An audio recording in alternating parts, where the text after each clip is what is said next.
sebenarnya aku baru je nak buat cerita pasal menara Eiffel ni, tapi dah ada satu artikel lah berkenaan Eiffel ni. Dulu dia start dekat Eiffel ni lah, nama dia Shira. Dia ada jumpa lah, dia ada jumpa sesuatu kisah seram di sini. Sebenarnya aku buka Google ni bukan nak tengok kisah dia, tak, aku nak cari satu artikel berkenaan dengan menara Eiffel ni, berkenaan menara Eiffel. So sebenarnya artikel yang aku nak cari tu berkenaan dengan sebuah crane. Ada crane lah, crane tu dia dah patah tau, dia dah patah.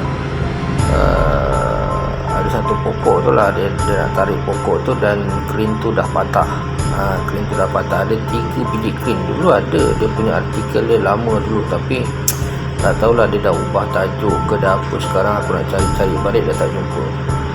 Sebenarnya ada satu kisah lah, kisah sebelum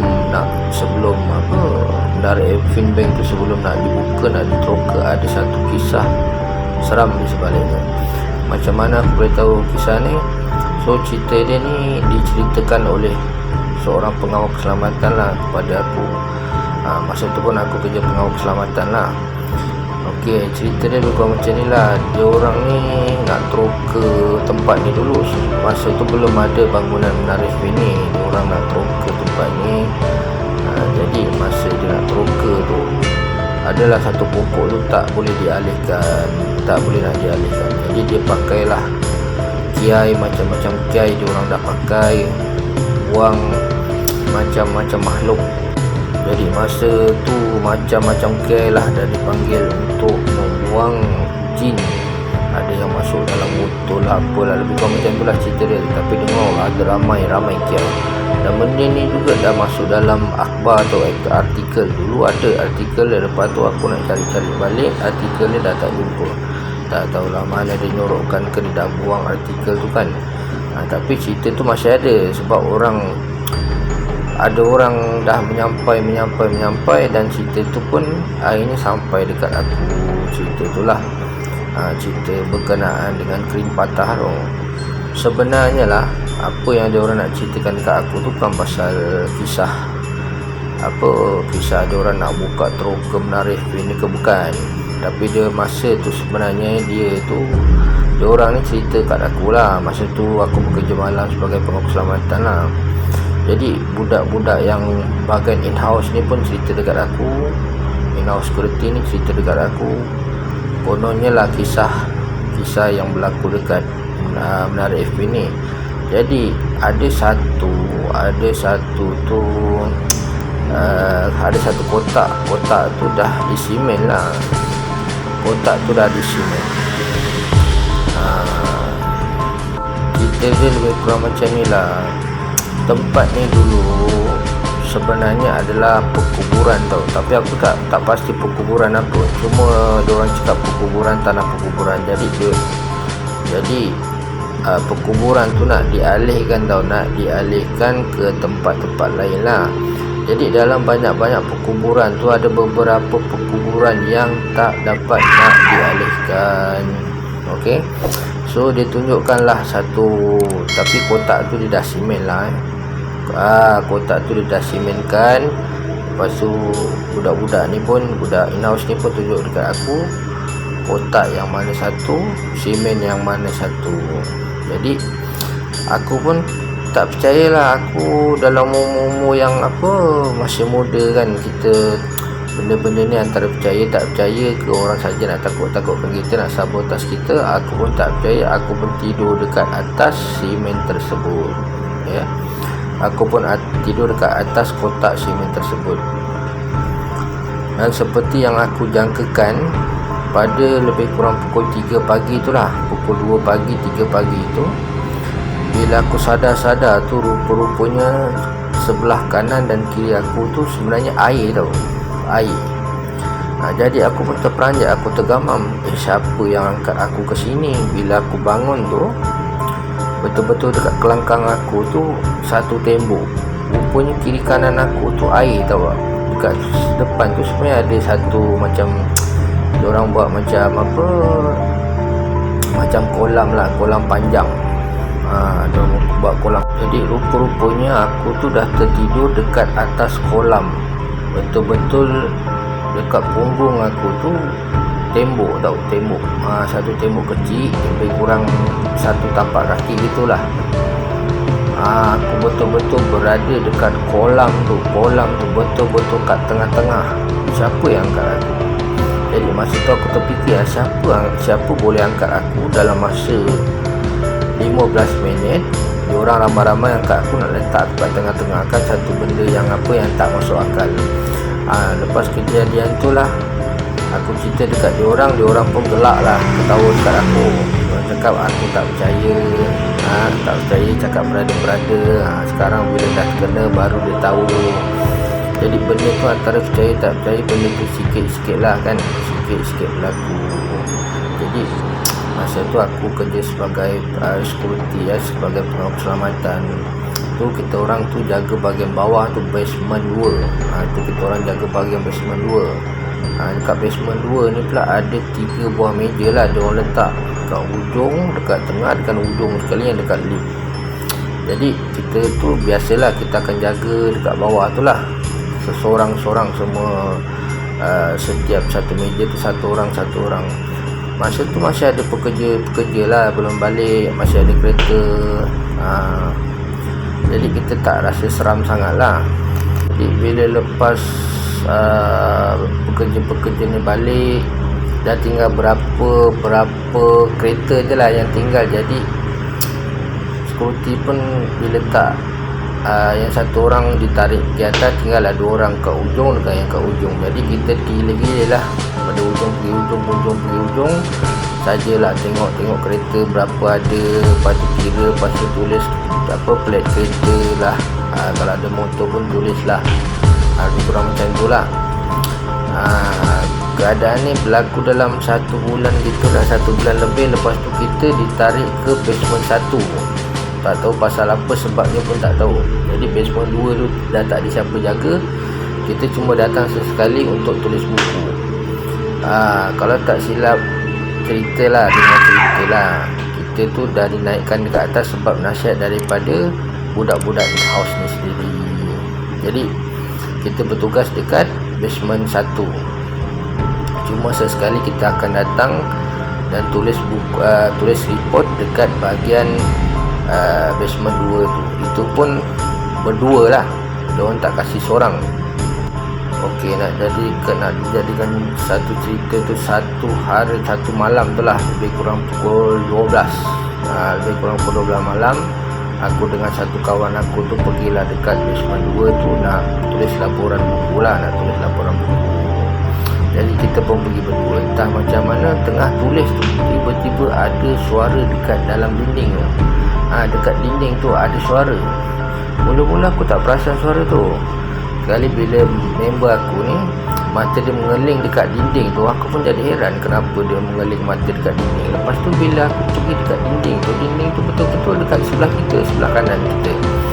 Jadi bila aku cuba pergi ke dinding tu, memang terdengar 2 orang perempuan ni berbual dekat dalam dinding. Bahasa dia antara faham dengan tak faham, tapi dia berbual tau. Jadi kita dua-dua ni dah dengar tau suara ni. Jadi aku pun bagi tahu kat member aku cakap kalau kau lari, aku pun lari. Jadi kita pun setujulah jalan pelan-pelan pergi dekat lift. Sampai dekat lift, tekan, dah lintang pukang dah. Buka aja pintu, lintang pukang lari. Tak tahu entah dah ke mana dah. Lebih kurang macam itulah gangguan yang kita alami. Dan selepas tu kita dah tak berani lagi lah duduk. Dah tak berani lagi nak pergi ronda bawah tu. Biar apa nak jadi-jadilah. Kita dah tak berani. Dan satu hari tu aku tu ditugaskan pergi cek dekat level yang paling atas sekali bangunan. Aku pun tak ingat berapa bangunan, mungkin 30 kot, yang paling atas sekali. Tapi aku ditugaskan oleh in-house untuk pergi seorang diri. Dia kata tak ada apa-apa, dia kata masih ada pekerja lebih, kau macam tu lah bunyi dia. Tapi aku tak tahu dia orang ni sebenarnya nak kenakan aku ke, tak tahulah. Jadi aku pun pergilah ke tingkat yang paling atas. Aku lupa, mungkin tingkat 30 lebih kurang, 70 ke 50, tak ingat, aku dah tak ingat. Sampai dekat atas bangunan tingkat yang paling atas tu, dia ada pintu tau. Pintu dia tinggi-tinggi, pintu dia ada warna biru, ada warna coklat. Siapa yang pernah staff yang ada dekat FM Bank ni, dia tahulah kan, aku tak ada cerita bohong lah. Jadi dekat atas tu dia ada pintu lah, tinggi-tinggi pintu. Oi, memang cantik lah, tak tahulah ini dia punya manager ke apa. Jadi aku kena pastikan pintu dah kunci. Bila aku pastikan pintu semua dah kunci, aku pun nak turun balik ni, naik lift. Aku pun turun. Aku turun, tekanlah nak pergi G. Tak, lift tu dia berhenti tingkat 25. Lepas dia berhenti tingkat 25, lift ni turun balik ke tingkat 20. Lepas dia turun tingkat 20, dia naik balik pergi ke tingkat 26. Lepas tu dia turun balik pergi tingkat 11. Last sekali dia naik terus ke tingkat 30. Aku punya takut masa tu tak tahu nak cakap. Aku pun ambil walkie-talkie nak cakap. Bila aku nak bercakap kat walkie-talkie tu, lagi satu benda menyeramkan berlaku, iaitu ada seseorang menjawab kat dalam walkie-talkie tu dengan suara yang garau. Dengan suara yang garau. Kalau dengar sekali imbang, memang macam suara makhluk lah, tak tahu makhluk halus mana. Aku punya gelabah. Aku terus tekan tingkat 30 tu nak turun, tak boleh tutup. Lepas tu aku baca air kursi, baru dia tertutup. Bila dia tertutup, dia turun balik. Masa aku sampai tingkat 25 ke 26 lebih kurang tu, lepas tu walkie-talkie tu, mulanya aku bercakap lah, aku panggil dia orang. Tapi ada makhluk asing dah masuk dalam walkie-talkie tu, tak tahu suara siapa.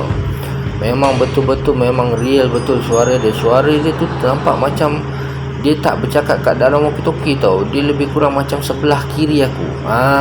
Tapi dengar macam kat dalam walkie-talkie lah, bunyi dia lebih kurang macam tu. Tapi bila sampai tingkat 26 tu, member aku pun masuk. Member aku ni in-house, dia pun masuk. Dia kata okey, tak apa, aku naik. Bila dia cakap dia naik ni, dia pergi naik lift yang lain. Okey, bila in-house naik lift kat lain, dia tanya aku dekat tingkat berapa sekarang. Aku pun bagi tahu aku tingkat antara 25, 26. Dia pun keluar. Dia tak tahu entah macam mana, dia tekan lift, pintu lift aku pun terbuka. Lepas tu pun dia tekan pergi ke G, lift pun turun ke G. Cerita dia lebih kurang macam ni lah. In-house ni, yang mana yang bekerja kat sana ni, semuanya ada ilmu-ilmu lah. Diorang pun ada cerita, diorang ada pakai tangkal apa semua.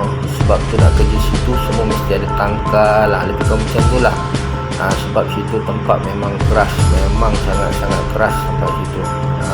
Jadi dengan kedatangan in-house kat situ lah, bila dia baca kursi tu, baca apa benda, barulah lift tu baru nak turun pergi G. Kalau aku seorang, aku ingat memang tak turun lift tu kan. Lebih kurang macam tu lah kejadian yang berlaku dekat Menara Effin Bank ni. Sebenarnya ada banyak lagi kisah-kisah yang menyeramkan di sini, tapi itulah yang kejadian yang aku alami. Dan kejadian yang in-house ni alami pun lain. Diorang ada cerita juga, jumpa bayi lah, jumpa orang masuk dalam pintu dekat basement 3 lah, macam-macam cerita. Dan itulah yang cerita yang sebetulnya tu dia orang ada guna, siapa yang bekerja kat situ mesti ada guna tangkal lah. Dan kononnya tangkal tu dia dapatkan dekat Kelang lah. Dia orang pernah ada tunjuk dekat aku kedai mana dia orang ambil. Tapi bagi aku lah, benda-benda yang melibatkan tangkal ni bagi aku tak berapa elok lah bagi aku lah. Sebab takut jatuh kepada syirik lah apalah kan. Sebab ada setengah hukum macam tu lah. Jadi aku pun tak berani nak buat benda-benda macam tu. Aku pun angkat kaki, dapat gaji terus aku angkat kaki. Tak nak banyak cakap lah kan. Bila dia kita dah dengar kisah-kisah dekat Narevi ni. Sebenarnya kat depan tu sebenarnya tanah perkuburan tau, tanah perkuburan, tapi dia orang dah buat kotak simen. Dia macam tu lah cerita dia. Jadi ada beberapa perkuburan yang tak dapat nak diangkat. Artikel tu ada dekat dalam apa berita tau, dalam surat khabar. Tapi dulu aku ada cek, lama dulu aku ada cek. Namun sekarang bila aku cek semula, artikel tu dah tak ada lah, dah hilang. Tak tahulah dia hapuskan.